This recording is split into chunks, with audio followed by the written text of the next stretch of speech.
Hey, y'all. Hey, it's Ann with Andale Homestead. Hello, everyone. It is Casey over at Ormsby Farm, the halfway homestead. Hi there, friends and neighbors. It's Jesse and Lisa from Lazy Dayz Ahead, all the way down from the suburban jungle in Houston. I love that intro. And it's Monica from Bland's Promised Land Ranch, and I'm just a little bit north of that jungle that he's living in. Yeah. Okay, so we are here today, and I am so excited to see Miss Ann back here helping out, hanging out, hosting with us again tonight. That makes me so happy. Last week, Miss Ann was able to pop in again, and she's got a bunch of stuff going on. So please make sure you keep her and her wonderful husband Worth in your prayers, because it is just such a miracle and such a blessing that she's even here tonight, and we're doing good. So that's excellent. And yeah, I'm just super excited to be here. So let's give it to Miss Ann, because I think we've got a bunch of people in here, and we're streaming all the platforms here. So we wanted to make sure we're saying hello to everybody. So Miss Ann, take it away. Hey, Joey. How are you, Joe? Fix it for you. Glad to see you. Now, y'all are going to have to forgive me because I'm going to have to squint and feel back. I do. I'm on my phone tonight because I'm at Lake Gaston, everybody, and I'm having a whole bunch of time.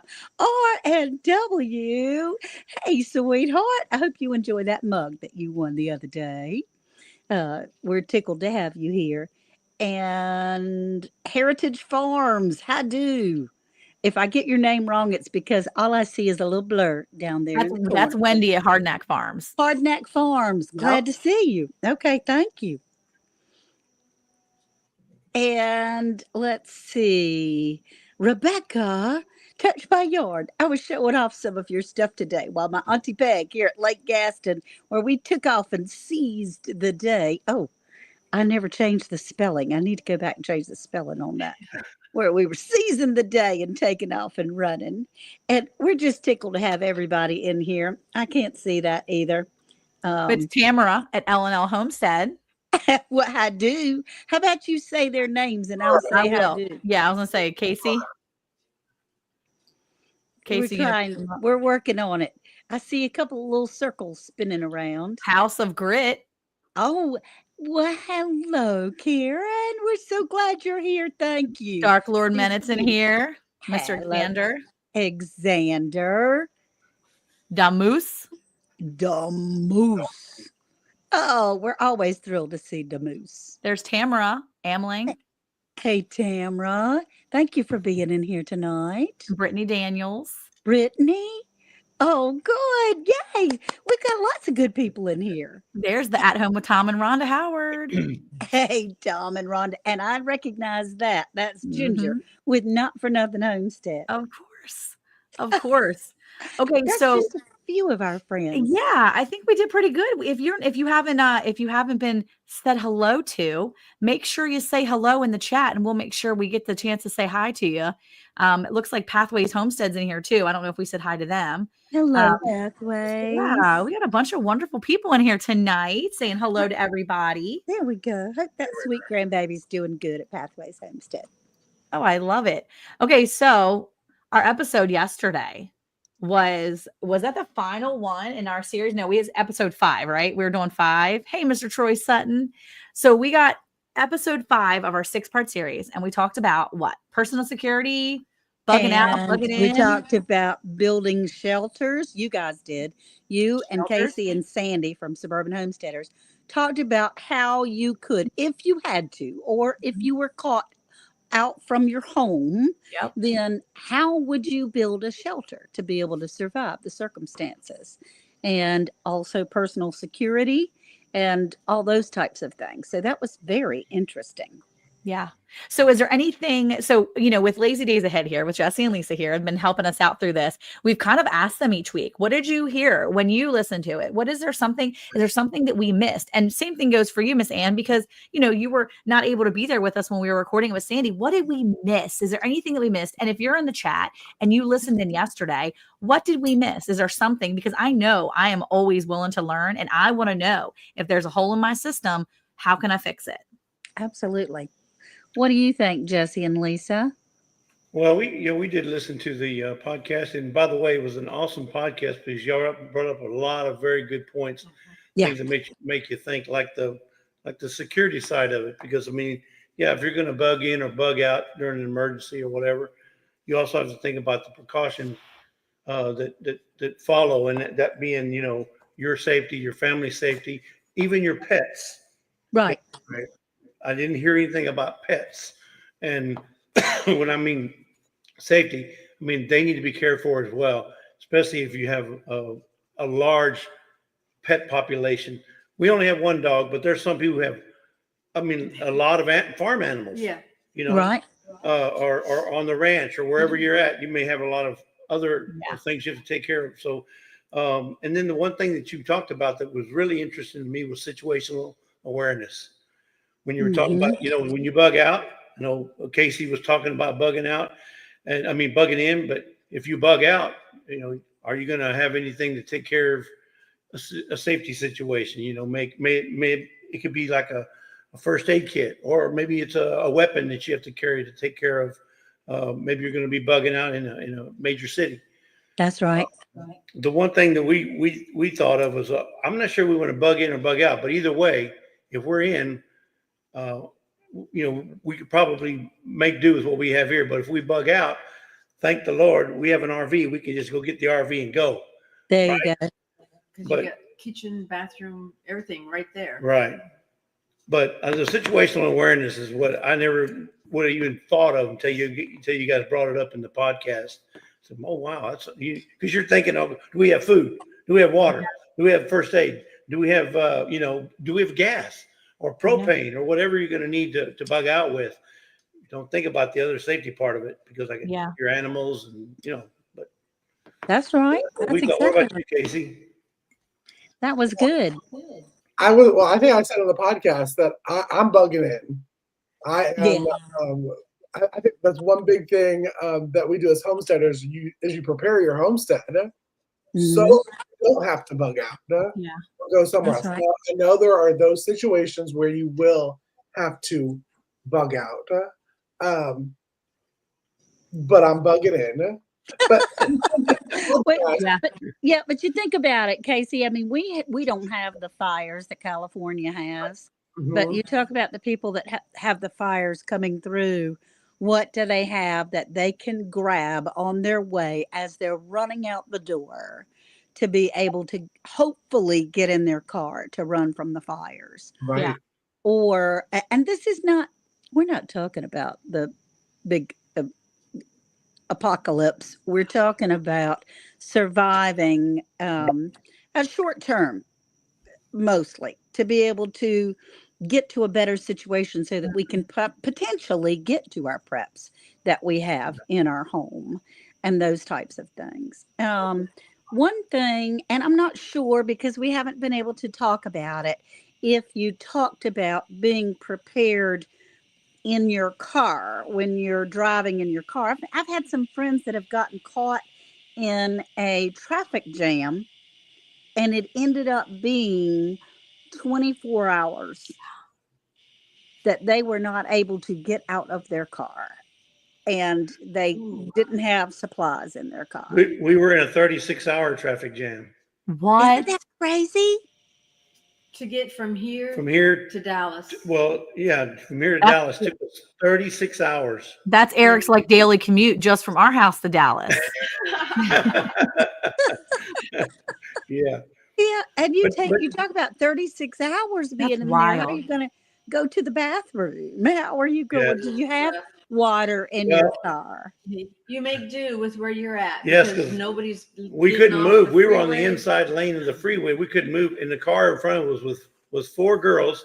And when they had to go, they just opened the doors and right there next to the car. Well, you have Hey, to. what can You you have to do? do. Yeah. You have to They do couldn't what you have leave, to do. Wow. you know?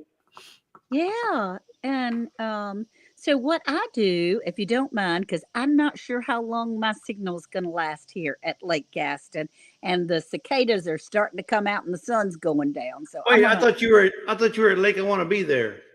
Lake, I want to be there. That's right. Worth was doing great, so we seized the day, jumped in the car, and came up to Lake Gaston. But you know, the funny thing is, I still brought some things with me that I usually bring in the car because we don't have all our canned goods or freeze dried goods or all our supplies here because we're traveling. But I did bring my little charger, my little wind up battery charger, and I have my phone hooked up to it out here in the yard so that I can keep my phone going while I'm talking to you guys. And as far as the shelter ideas that y'all had, you had some wonderful shelter ideas. We have a small tent, but when I was listening to it, was in the car on the way here. And I asked Worth, I said, do we still have our tent that we had? I mean, it's just a two-person tent. He said, well, if we do, it's buried way back in the shed. So I got to work on that. But I have this kit that I take with me in the car, and it has hand warmers. It has, let's see if I can just real quick do the Europe in a day kind of tour on it. But it's hand warmers. I have band aids. I have rain jackets, which you can also use for potentially for some sort of shelter if you need to tie branches together. I have, there's a saw in here that's just a little handheld saw. This happens to be a compass, so I don't know what I'm thinking there. But anyway, this is something that it is a a window breaker that you can also use for security. It's very sharp, like a diamond end on it, that you could also use for security if you had to. There's a little tool, and please don't ever let me have to use these things, but it's a little pocket tool for wrenches, a little blade on here, things that you can tighten up. It's got all kinds of instructions. And then I have an emergency blanket, which as well you can um, use this for shelter also to be able to have. There's two whistles. There's a survivor's bracelet that has the rope on it as well as a compass, and this opens up to a little blade, so that you can cut this rope and use it to tie sticks or twigs or whatever together. Or if you have to drag something, you can tie that to it. That little blade's also good for the when you're doing the fire Fire starter. starting. Fire starter. Yes. Flint. Yeah, you can use that blade for that. Yeah, for the flint. And yep. And there's a leaf peeler, We call those a pencil sharpener. a pencil sharpener, flashlights. There's hooks. Here's the saw. Anyway, it has two little rings on the end, and you can saw off your coverage. And then, last but not least, two little towels that you just drop a little bit of water on it, and it opens up to a washcloth. So that's something that it goes in this little zipper case. I've shown it many times before, but it's just a little And did zipper you get case. that case or did you purchase that case? I purchased it. I mean, it came in the case. All those things came Where in the did you case. get that? Because I need one. It's My- Amazon. Amazon. Amazon. Amazon. Yeah. Now, granted, and these are alcohol wipes. I have added, like I added the ponchos. and I added the hand warmers. But everything else came with it. That's Everything came. good little nifty kit there. Yeah. Yeah. So it's something that if you have to grab, and I keep it in my backpack that I keep by the door, and that way, say a chemical truck overturns somewhere not far from our home. I can do that. Now, see, I got to learn how to use this because now I don't know how to get this pencil sharpener closed. There's a little piece underneath of where it opens, right where your kind of where your middle finger is now. If you look, there's a little piece. If you turn it inwards, looking at you, there's a little piece that you can kind of slide over underneath and close it. And it closes. It's kind of at the nothing hollow end. It's there. inside. It's inside. When you flip it open like this, Miss Ann, At the joint. at the Oh. joint, and you Oh. kind of, but you have to be real careful because sometimes they spring back real fast. Okay, I'm going to let my husband do that. Yeah, let's let him do I'm it. just putting that down on the You side. leave that for work.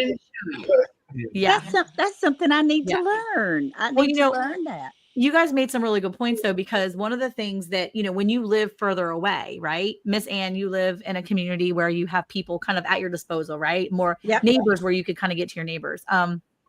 We have neighbors that when my next door neighbor, her husband had a massive seizure and he was sitting there and she thought he was dying. She called me at 2 a.m. and she's like, Monica, I've called the ambulance, but it's going to take them 20 minutes. Can you please come here? And actually she just said, I'm scared. I just wanted to let you know. And I said, do you want me to come there? And she said, yes, please come over. So I stood there while she waited to see if she was going to have to administer CPR because he was breathing, but it was shallow and she was waiting and she's a nurse. So she knows Okay. what to do, but she was scared. And it was convenient that I was able to come over and be there. But if you don't live in a community, I mean, I live in kind of a community, so I can get people. But if you don't, you better have these things ready because medical emergencies can happen anytime. This man is very young. He's like in his early 60s. Oh, And to my. have this massive episode out of nowhere. And it was terrifying to her. Another thing is that if we have big bleeds or something, you can have a life-threatening bleed if you accidentally cut yourself. In 5 to 10 minutes, you can lose your life if you cut yourself deep enough. So if you have the tourniquets or you have those medical supplies, make sure you know where they are. Because having them is one thing, but knowing where they are is a whole different ballgame. Knowing how to use them too. And knowing how to use them. And not know what in the world to do with it. Yeah. That's right. Have the problem with the closing of the knife. Yeah. I would probably have a problem with getting those towels to work. It would be my luck that I pour a little bit of water and you just throw them in water. They're easy. So Miss Ann spoke about an emergency with a truck. It was an issue with a truck, and it probably backed up traffic. And here we've had problems with losing the internet or losing even the cell service, like they did in North Carolina when North Carolina had that big event. They had no cell service. They had hardly any way of communication. So it's a good idea, we think, especially if you have like Monica. They probably got about 4 vehicles. If they have to leave, they're going to take all 4 vehicles, a driver in each one. Well, if you have no cell service, best thing to have is a couple of pairs of these. You can put one in each vehicle and you can communicate with each other. I want some of those. And that could be in cars. It could be in whatever vehicle, your RVs, whatever. But the other thing is, you may not have any GPS. Monica mentioned this in the podcast. But I always carry my off-grid GPS. That's this right here. Affectionately known as Rand McNally Road Atlas. Because if you have to veer off the highway to take an alternate route, which we had to do when we were in the 36 hours, you got to have some sort of backup. Yes. Can't always rely on the internet or cell service. Right. And map reading skills are a lost art. It is very important to be able to read a map. I think honestly, my age generation was probably the last to really know how to read a map. And even my age, I'm 37. I think so. My age, I think, is still a struggle because I could read a map now. Now, would I guess they're really fast? Probably not. It may take the 36 hours to get to the stop sign from my house, but I would figure it out. But it's a lost art of learning to read maps. Yeah. We grew up with them. We never see the generation today or society today is so dependent on that smartphone, right? Everything is there. But It could go out tomorrow. Smartphones make you dumb. Yeah, smartphones make you dumb. The maps. But yeah, I They mean, make but, you dependent. That's and for you ask sure. them Yeah. to open up that book, they're going to go, "Uh-oh, what is this?" Yeah. You know. What's that dinosaur? Well, I mean, and what well, we did, I love what Monica does. Monica and her husband, Eric, do with her children as far as having survival weekends. And Casey, you did that as well. I've Okay. kind of sort of halfway done it, not very great. But as far as survival weekends, that I did stuff like I would make hand drawn maps for my grandchildren around the yard. Just you go north and then 15 steps to the right and 16 steps to the left, kind of thing, like a scavenger hunt. And there were prizes where they when they found their little spots. Yep. And so that was their first time really of trying to read a map. Yeah. Well, you could do the same thing with this. You could Yep. pick a city, and you can put a prize in certain parts of town. Tape a $20 bill to a pole or something, and say, okay, we follow the map. Here's your clues, and you just give them the map, and they figure out how to use the map. And if they find the clue, the money, they can keep it. You know what I'm saying? Well, that's a thing for like geocaching, right? People like to geocache where they take and they can find the different areas and go and they find it. And there's like little treasures and there's little geocache areas. Right. And that was a big thing, like maybe 20 years ago or whatever. Yeah. But I think a certain group of people still do those things. I think it's important to remember that there's so many lost skills that we need to keep teaching our kids and our grandkids. And I will say it was kind of funny. Eric went with my mom over the weekend when we were visiting to pick up her husband. He only was coming from the train station, like 15, 20 minutes from her house in Florence. And my mom came downstairs and Eric said, I'll just use the GPS on my phone. He'll just put it in Apple CarPlay, blah, blah, blah. Easy. My mom, being overly prepared, had not only printed it out on her MapQuest, copied pages of documentation to show how to get there with complete direction, turn right at the stop sign. Then she had it pulled up on her laptop and she's like, would you like to look? Eric's like, no, I got the phone. Don't worry. And she's like, you don't want to look? And he's like, yeah, we're going to go. My mom's words, I don't trust it. That's right. Well, we don't, because we can lose signal so quickly. Yes. So, and that's one of the reasons why I'd like to teach my kids map skills. We took our atlas with us across the country when we went to there. And I love that my kids were, actively searching out new places, looking at all that stuff. So that's wonderful. And Kayla, Eric does say not relying on AI is something we'll need to be working on soon. Teaching our kids that AI isn't necessarily answer, because what happens if all that goes down? You've got to have these skills. You really do. Well, speaking of like the walkie-talkies and the maps and that kind of stuff, I can't remember if it was you, Ann, or it was you, Monica, that talked me into getting, it is this little radio that is a crank, and it has the solar panel up at the top. I think it was. And I remember I was one of the weirdos that put it on my Christmas list for something that I wanted. And I have used it not only when storms hit, but just to learn how to use it. I put the radio on it to listen to old school country music. You put your solar panel up and you crank it up while you're outside. Right. Another thing is to make sure if it's a weather or a weather emergency, you want to still be in tune. And this is a way to have those, I think they're called off-grid radios or something. What was the name of it, Ann? It was I can't remember, but this is from Red Cross, the American Red Cross, and it has a flashlight as well. And it's a hand crank charger, but they have them just like this from the Red Cross that are that have the solar panel and the battery and the radio. And so, I mean, this thing stays charged for a really long time. Now, Miss Ann, me, if I was to have that right there, I would take that crank off. Me being from Lazy Dayz, I would put me a drill on that thing. And there ain't no way I'm going to sit there and do that all day long. Okay, there it is. Crank radio. It's called Delegate, Jesse. Delegate. That's right. Hey, Lisa, I'm going to need you to do this for me, honey. Yeah, it'd be me. Yeah. I really if I had 8 kids, I could just dole it out, each one at a time. But I don't have 8 kids. So, Monica, I really liked yours, and Casey had done it as well, to be able to know how to put the tent up without instructions, Yeah. as as well as Sandy was talking about being able to make a teepee, being able to make with spruce trees that are in their area, how Lean-tos. Yeah. lean tos, how to do all of those things. That was great. And then I know we don't have a ton of time left, but there was security that you were talking about. Yep. Right. I don't know how to use armament, and I don't own a small one.